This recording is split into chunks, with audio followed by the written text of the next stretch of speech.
10절로부터 13절 말씀을 중심으로 해서 오직 하나님의 뜻을 따라라는 제목으로 같이 은혜를 나누고자 합니다. 자, 하나님의 사람들인 우리들은 언제 어디서든지 하나님을 기쁘시게 하는 자가 되어야 합니다. 그렇다면 우리가 어떻게 해야 하나님이 기뻐하시는 성도가 될 수 있을까요? 자, 하나님의 사람들은 그 무엇보다도 내 생각, 내가 추구하는 가치, 내가 살아가는 방법, 이 모든 것들이 하나님께 묶어두어야만 합니다. 이것은 오직 하나님께만, 오직 하나님으로만 살아야 한다라는 것이지요. 왜냐하면 우리가 이렇게 하지 않으면 어디까지가 성도인지 어디까지가 세상 사람인지 구별이 안 되기 때문에 그렇습니다. 구별이 안 되는 이런 삶은 나도 하나님도 그 누구도 원하지 않을 것입니다.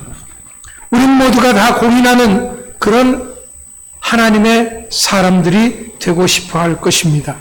그런데 실상은 그렇지 못합니다.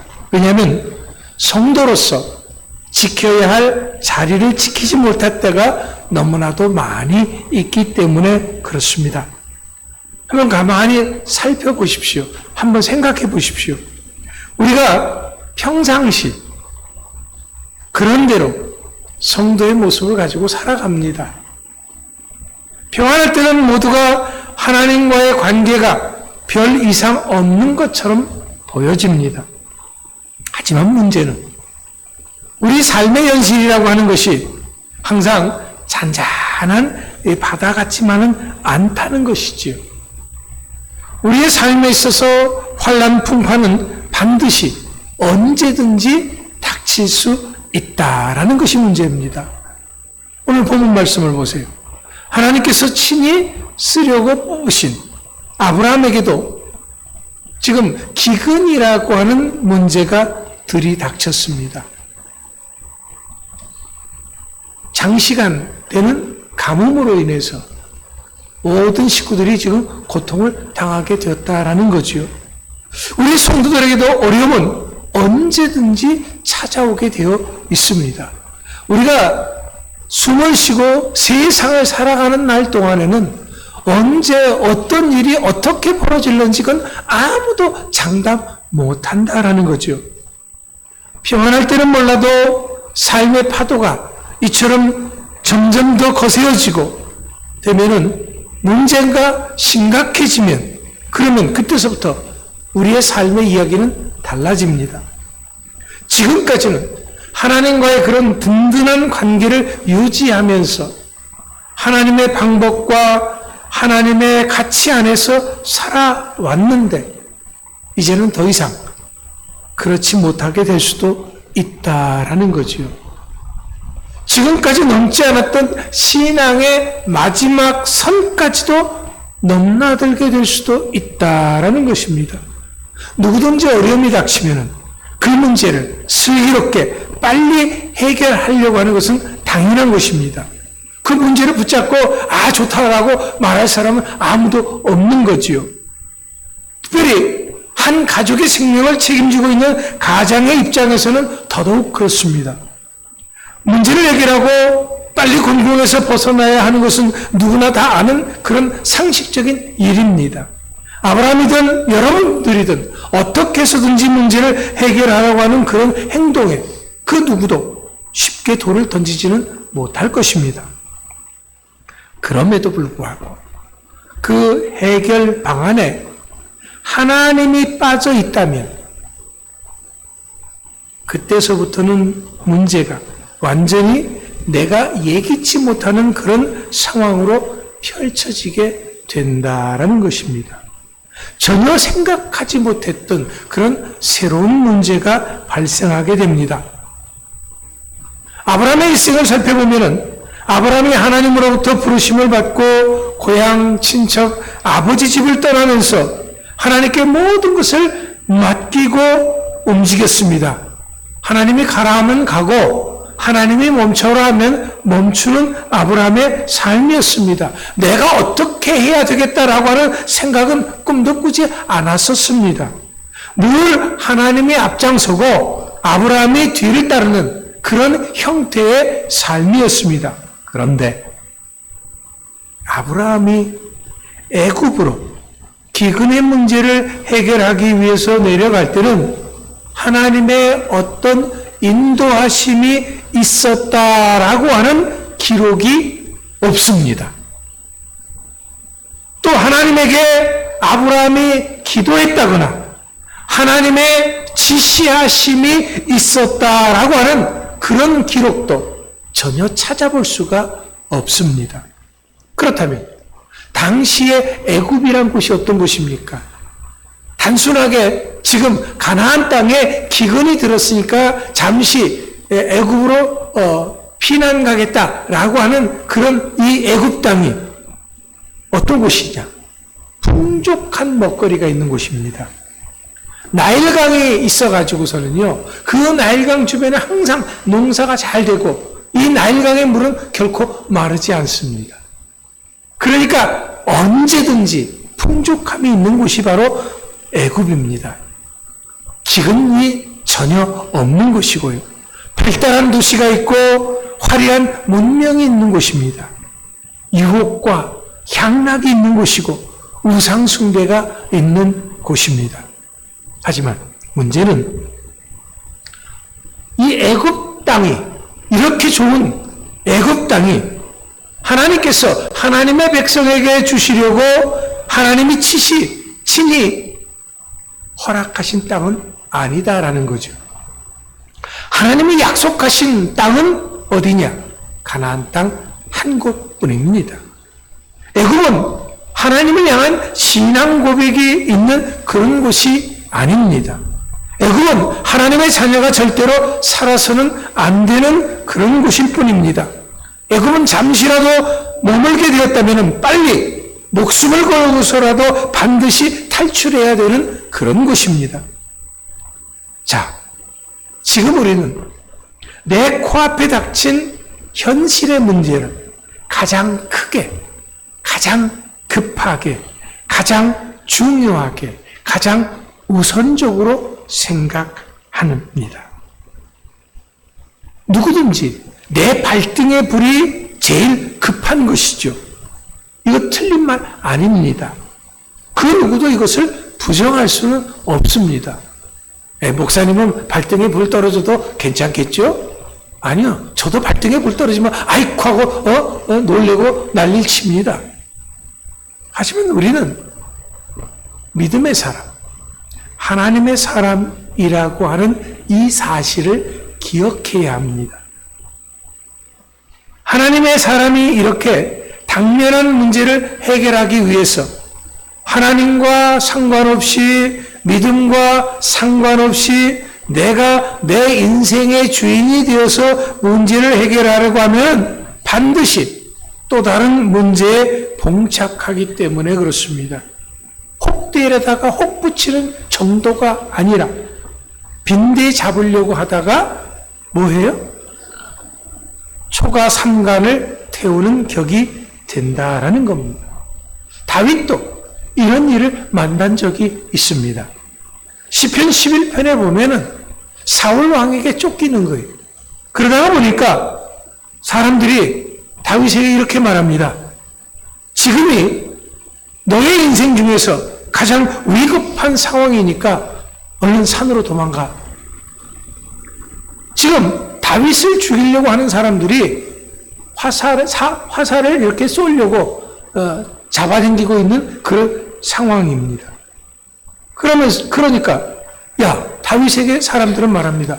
지금 죽으면은 아무 일도 못하니까 어서 도망가서 일단 살고 봐야 되는 거 아니냐? 자, 상식적으로 여러분 어떻게 생각되십니까?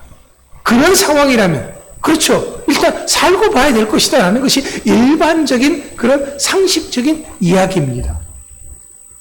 그런데 다윗은 이런 말에 동조하지 않았습니다. 왜냐하면 하나님은 의인을 감찰하시고 악인을 멸하신다고 하는 분명한 믿음의 확신을 가지고 있었기 때문에 그렇습니다. 다윗은 어떤 일이든지 하나님을 의지함으로 극복하려고 했습니다. 결국엔 그렇게 함으로 승리했던 다윗이었습니다. 하지만 지금 아브라함은 하나님의 허락하신 땅인 가나안에서 문제를 해결하려고 하지 않고 쉽게 빠르게 해결할 수 있는 길을 택합니다. 우리들도 그렇죠. 기도해보고 하나님의 응답과 어떤 지시를 기다리는 것이 아니라 어떤 문제가 터지면 이 문제를 쉽게 빨리 그냥 보기 안 좋으니까 마음에 안 좋으니까 얼른 치우려고 하는 경향이 있습니다. 그런 경향이 뭐냐면 바로 애굽으로 내려가는 것이죠. 먹고 사는 문제를 해결하기 위해서 잠깐 동안만 내려가려고 하는 것입니다. 에이, 내가 이렇게 하는 거 하나님도 이해하시겠지. 우리가 사람이니까 사람의 문제를 해결하기 위해서 잠깐 이렇게 갔다 오는 건 무슨 큰 일이 있겠느냐라고 생각을 합니다. 그런데 이렇게 내 생각만 가지고 하나님과의 어떤 관계라든가 기도라든가 허락하심이 없이 애굽으로 내려간 바로 그곳에서 아브라함이 어떤 문제를 만났습니까? 생사가 걸린 문제가 만나고 말았습니다. 애굽 왕이 아브라함의 아내인 사례를 보고 한눈에 반한 것이죠. 한 남자가 한 여자를 보고 반하는 그런 아름다운 사랑 이야기가 아닙니다. 아내를 고집하다가 죽음을 택할 것이냐, 아니면 아내를 내주고 내가 사느냐 하는 생과 사가 걸린 문제를 지금 아브라함이 만나게 되었습니다. 먹거리 문제를 해결하려고 먹거리가 풍족한 애굽에 가면은 괜찮을 것 같은 생각에 하나님의 허락하심이 없이 내 생각만을 가지고 왔더니 이게 뭡니까? 먹거리는 고사하고 이제는 죽느냐 사느냐 하는 생사의 문제에 봉착하게 된 것입니다. 우리들의 삶도 삶의 어떤 긴박한 문제에 부딪히게 되면 어떻게 합니까? 아브라함이 애굽을 선택한 것처럼 쉽게 문제를 해결하려고 합니다. 내가 가지고 있는 세상적인 그런 상식과 경험과 학식을 가지고 문제를 해결하려고 합니다. 이것은 많은 경우 누구에게도 이해할 만하고 충분히 설득력이 있습니다. 하지만 말입니다. 하나님이 빠지고 내가 주인이 된 이런 신앙을 떠난 인간적인 시도는 내가 미처 생각도 못하고 상상도 하지 못한 더 큰 문제에 맞닥뜨리게 된다는 것이 문제입니다. 이렇게 되면 그때서부터는 모든 것이 혼란스러워지기 시작합니다. 이게 아닌데? 하는 그런 문제가 발생한다는 거예요. 무엇이 먼저고 무엇이 나중인지 분간을 못하게 됩니다. 무엇이 귀하고 무엇이 천한지 구분할 수가 없게 됩니다. 내가 무엇을 잡아야 하고 무엇을 버려야 하는지 알 수 없게 됩니다. 그러다 보니까 정말 어처구니 없는 행동을 서슴없이 하게 되는 것입니다. 본문의 말씀을 보십시오. 애굽으로 내려간 아브라함이 지금 뭘 하고 있습니까? 살아남기 위해서 아내 사례와 아주 기가 막힌 작전을 짜고 있습니다. 자, 우리가 이렇게 하자. 이렇게 하면 애굽에서 살아남을 수 있어. 자, 그 작전 내용이 뭡니까? 여보, 우리들이 살아남기 위해서는 부부가 아니라 남매로 행동해야 돼. 그러니 지금부터는 나를 남편이라고 부르지 말고 오빠라고 부르라고. 알았지? 그래야 살아남는다고. 당신은 너무 예뻐가지고 애굽의 사람들이 보면은 가만두지 않을 거니까 우리 둘 다 살아남기 위해서는 이렇게 해야 돼. 자, 여러분, 이렇게 해서 살아남는다면 그 다음은 어떻게 됩니까? 자기 아내를 팔아서 산 쌀밥이 목에 넘어갑니까? 진수성찬에 배부른 것과 아내를 내주는 것, 어느 것이 더 가치가 있는 것입니까? 이 두 가지는 사실 그 가치를 비교할 수차도 없는 것이지요. 차라리 굶어 죽더라도 바꿀 수는 없는 것이어야 됩니다. 예. 이거는 다 우리들이 경험하는 그런 문제입니다. 우리들도 작은 문제를 해결하기 위해서 더 큰 가치, 신앙의 양심을 팔아치운 적이 얼마나 많이 있습니까? 이것은 하나님도 눈 감아 주실 거야. 이해하실 거야. 이거는 누구도 다 이해할 거야. 세상 사람들 다 이렇게 하는데 뭐 어때? 그런데 문제는, 이런 문제는 반드시 양심의 문제와 직결이 되게 되어 있습니다. 신앙은 언제나 양심과 함께하는 것입니다. 신앙이 불신앙으로 물들기 시작하면은요, 양심도 비양심이 되어져 가기 시작하는 것입니다. 그래서 디모데전서 4장 2절 말씀에서처럼 양심의 화인을 맞았다라고 하는 표현을 하는 겁니다. 양심의 화인 맞았다는 게 뭡니까? 양심의 불도장이 맞았다라는 거예요. 그러니까 양심이 더 이상 감각이 없어진다라는 거예요. 가책을 느끼지 못하게 되는 겁니다. 아브라함을 보십시오. 아브라함과 그 아내 사라는 사실 사촌지간입니다. 남매라고 말한다고 해서 틀린 말은 아니지요. 세상적으로는 아무런 문제가 될 것이 없습니다. 하지만 우리들 마음속 깊은 곳에서 꿈틀거리는 그 양심은 다른 말을 합니다. 그 깊은 곳에서 쳐다보는 양심은 분명히 어디까지가 진실인지를 다 알고 있기 때문에 그렇습니다. 아내를 남매라고 하고 애굽왕에게 주면은 분명히 좋은 일이 있을 수 있습니다. 자, 가장 시급한 문제인 식량의 문제는 확실하게 해결되는 겁니다. 아브라함과 함께하는 사람들이 아브라함과 아내 자식들 이렇게만 있는 것이 아니라 아브라함은 상당한 부자입니다. 조카 내외도 있고요. 종들도 많이 있고 아브라함에게 딸린 식구들이 상당히 많이 있습니다. 그런데 그 모든 사람들의 식량 문제가 한 번에 다 해결되어집니다. 그뿐만이 아닙니다. 자, 아내를 왕에게 내어주면 그때서부터 왕과 관계가 어떻게 돼요? 왕의 친척이 되는 겁니다. 양심의 문제는 괴로울는지 모르지만은 그보다 세상적인 것은 더 많은 것을 확보하게 되는 것입니다. 양심은 더럽혀지고 신앙은 뭉개지겠지만 손에 잡히는 것은 상상도 하지 못할 아름다운 것입니다. 화려한 것들입니다. 어느 분에게 예수 믿으세요 전도를 했습니다. 그런데 이분이 하는 소리가 예수 믿으면 잘 살아요?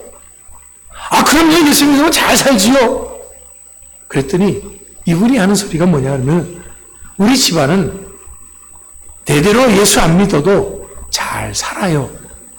그런 거 보면 예수 안 믿어도 잘 사는 거 아닙니까? 네. 할 말이 없죠. 그런데 말입니다. 우리들의 삶 속에는 이렇게 영생과 연결되지 않는 부가 있고 권력이 있고 명예가 있습니다. 우리 인생이 끝나면은 모든 것이 함께 막을 내리는 그런 가치는 얼마든지 널려 있습니다. 이렇게 예수 없이 사는 방식들의 대부분이 합법적이지만 양심이 걸리는 문제들이 많습니다. 이런 삶의 방식으로 사는 갑부들은 세상에 얼마든지 널려 있습니다. 이런 삶의 방식으로 사는 권력자들은 세상에 얼마든지 널려 있습니다. 이런 삶의 방식으로 사는 유명인들은 세상에 얼마든지 널려 있습니다. 신앙의 눈까지는 안 가더라도 인간적인 양심만으로도 그렇게 사는 사람들을 내려다 보이기 시작할 것입니다. 만일 우리들이 순간적이고 세상적인 가치보다는 영원한 가치를 믿는다면 이런 열매를 얻기를 소원해서는 안 될 것입니다. 자, 사랑하는 성도 여러분, 여기서 우리가 한 가지 기억할 것이 있습니다. 나 한 사람이 하나님 앞에 바로 서지 않는다면 그 여파가 나 한 사람으로 끝나는 것은 아니다라는 거죠. 보세요. 아브라함을 보세요. 사실 일국의 왕이 미혼인 처녀를 데리고 살겠다고 하는 것이 그 당시의 문화 속에서는 그렇게 나쁜 것은 아닙니다. 문제는 그 빌미를 누가 제공했느냐라는 거죠. 아브라함입니다. 선택받은 믿음의 사람, 하나님의 사람 아브라함이 이래서는 안 되는 것이죠. 지금 아브라함이 잘못 생각하고 잘못 행동함으로써 아브라함에게만 문제가 생기는 것이 아니라 애굽 왕 바로의 집안에도 어려움까지 당하게 됩니다. 복음은 늘 이렇게 연대적인 책임을 강조하고 있습니다. 잘 믿으면 좋은 열매로 퍼져나가는 것입니다. 하지만 잘못 믿으면 나 한 사람으로 인해서 그가 속한 가정, 그가 속한 사회 또는 국가, 더 나아가서는 인류 전체에게까지 엄청난 화가 미친다라고 말하고 있습니다. 성경 로마서 5장 말씀에서는 우리가 아담 한 사람의 불순종으로 죄가 이 땅에 들어왔고 예수 한 사람이 순종함으로 영생이 들어왔다라고 말씀하고 있습니다. 그렇다면 이제부터는 나 한 사람으로 인해서 다른 사람이 어려움을 당하지 않도록 우리는 해야 하는 것입니다. 믿음의 한 사람은 그가 있음으로 인해서 다른 사람들도 복이 되어야 하는 것이죠. 문제가 많은 그런 집단 속에 믿음의 사람 한 사람이 드러남으로써 그 집단의 모든 문제가 사라지고 그 집단이 기쁨이 있고 참 감사가 넘치는 그런 집단이 되게 만드는 것, 이것이 바로 믿음의 사람들이 해야 할 일이죠. 왜? 우리는 세상의 빛이고 우리는 세상의 소금이기 때문에 그렇습니다. 창세기 39장의 요셉을 보십시오. 요셉은 비록 노예 신분이었지만 그럼에도 불구하고 요셉 한 사람으로 인해서 보디발의 집과 그 모든 소유물들이 복을 받았다라고 기록하고 있습니다. 그런데 지금 아브라함 한 사람으로 인해서 애굽 왕의 집안까지도 난리가 나게 되어졌습니다. 아브라함이 제멋대로 판단하고 제멋대로 애굽으로 내려갔습니다. 자기 혼자서 똑똑한 척 계획을 세우고 몸부림쳤습니다. 철저하게 하나님을 배척한 채 말입니다. 바로 이렇게 아브라함처럼 멋대로 살아도 잘 풀려나간다는 그런 인생이 있다면 이 인생은 절대로 부러워해서는 안 됩니다. 이런 인생은 하나님조차도 관심 두지 않는 불쌍한 인생이기 때문에 그렇습니다. 내 삶에 무엇인가 자꾸 제동이 걸린다고 투덜거리시는 분들이 있습니다. 그러나 투덜거리지 마십시오. 하나님에게 맞는다고 하나님께서 왜 이렇게 나에게 어려움을 주시냐고 여러분 원망하지도 마십시오. 우리 하나님은 히브리서 12장의 말씀처럼 그 사람에게 관심과 사랑이 없으면 때리지도 않는 사생자 취급한다고 하셨습니다. 신앙인들이 겪는 모든 문제는 어디서 기인한 것입니까? 내가 내 생각만으로 하나님의 약속을 떠나면서 시작되는 것입니다. 모든 문제는 나와 상관이 없어야 될 것을 주인 삼고 방법으로 삼으면서 비롯되어지는 것입니다.